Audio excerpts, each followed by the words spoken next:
राम राम मित्रों, आइए जानते हैं कृष्ण कथा का महत्व। महाभारत के नायक वासुदेव के पुत्र श्री कृष्ण भारत के वह ऐतिहासिक पुरुष हैं जिन्होंने गीता के संदेश द्वारा लोगों को निष्काम कर्म का ज्ञान दिया। श्री कृष्ण ने स्वयं कहा है, कर्मण्येवाधिकारस्ते मा फलेषु कदाचनम माँ कर्म फल हेतुर्भूर्माते संगोस्त्व कर्मणि, अर्थात तुम्हें मात्र अपना कर्म करने का अधिकार है। कर्म का फल क्या होगा इस पर तुम्हारा अधिकार नहीं है। तुम्हें कर्म फल की चाहत नहीं होनी चाहिए। तुम्हारी कर्म न करने में भी रुचि नहीं होनी चाहिए, अर्थात कर्म फल की चिंता करके उसी में डूबे रहने का अर्थ है शक्तिशाली, गतिशील, वर्तमान में मुंह मोड़ना और भविष्य की कल्पना में बने रहना। कृष्ण को विष्णु का अवतार कहा जाता है, जिन्होंने तत्कालीन भारत में धर्म की स्थापना के लिए अवतार लिया।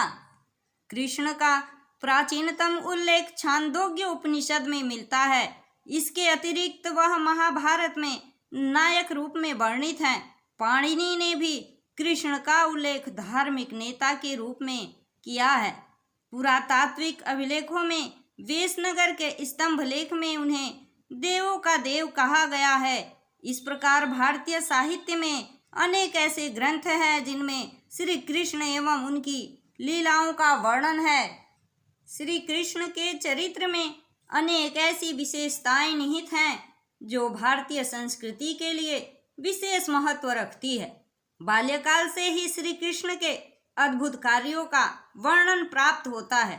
मथुरा के जेल में श्री कृष्ण के जन्म लेते ही कारागार के सभी बंधन खुल गए और उन्हें देव आदेशानुसार गोकुल में स्थानांतरित किया गया।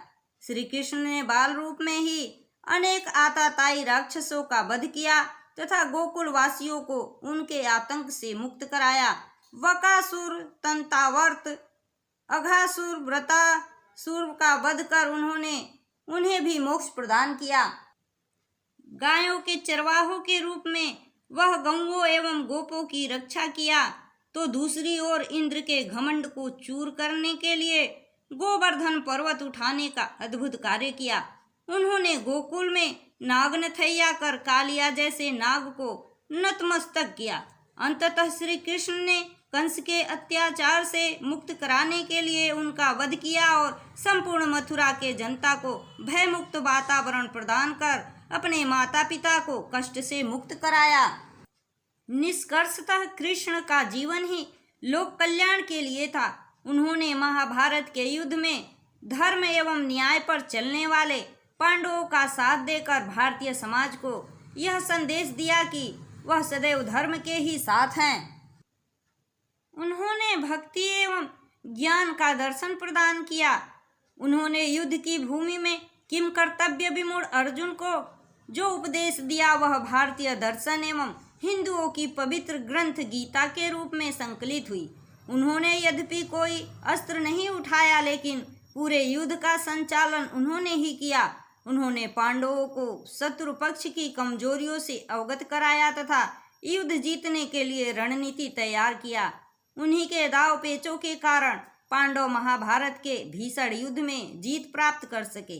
महाभारत में पांडवों की जीत ने भारतीय संस्कृति के इस पक्ष का संदेश पुनः दोहराया कि सदैव अधर्म पर धर्म की, अन्याय पर न्याय की तथा असत्य पर सत्य की जीत होती है। भगवान श्री कृष्ण ने अपने चरित्र द्वारा लोगों को नैतिकता का उपदेश दिया। अपने बाल सखा सुदामा का निर्धनता में साथ देकर मित्रता की मिसाल भारतीय समाज के समक्ष प्रस्तुत किया। इस प्रकार श्री कृष्ण ने भारत को अराजकता एवं अव्यवस्था की अवस्था में बाहर निकालने का हर संभव प्रयास किया। महाभारत में अनेक छोटे छोटे राजाओं को हराकर उन्होंने केंद्रीय शासन की स्थापना का कार्य किया। द्वारका नगरी की स्थापना कर उन्होंने भारत के प्रहरी का कार्य किया। महाभारत के युद्ध के पश्चात उन्होंने ईश्वर होते हुए भी साधारण मनुष्य की भांति बहेलिये द्वारा मृत्यु का वरण कर सृष्टि के नियमों का पालन करते वे वैकुंठवासी हुए। इस प्रकार श्री कृष्ण का चरित्र पूर्णता का ज्वलंत प्रतीक है। उनमें ऐश्वर्य, धर्म, यश, शोभा, ज्ञान, वैराग्य, त्याग, प्रेम, भोग, नीति सभी गुण हैं। हिंदू संस्कृति जिन निष्ठाओं की पूर्णता को आदर्श मानती है, वह समस्त निष्ठाओं की पूर्ति श्री कृष्ण के चरित्र में होती है। इस प्रकार श्री कृष्ण का चरित्र लोगों को नैतिकता का उपदेश देता है। इसी के साथ मैं अपनी वाणी को विराम देती हूँ। जय हिंद, जय भारत।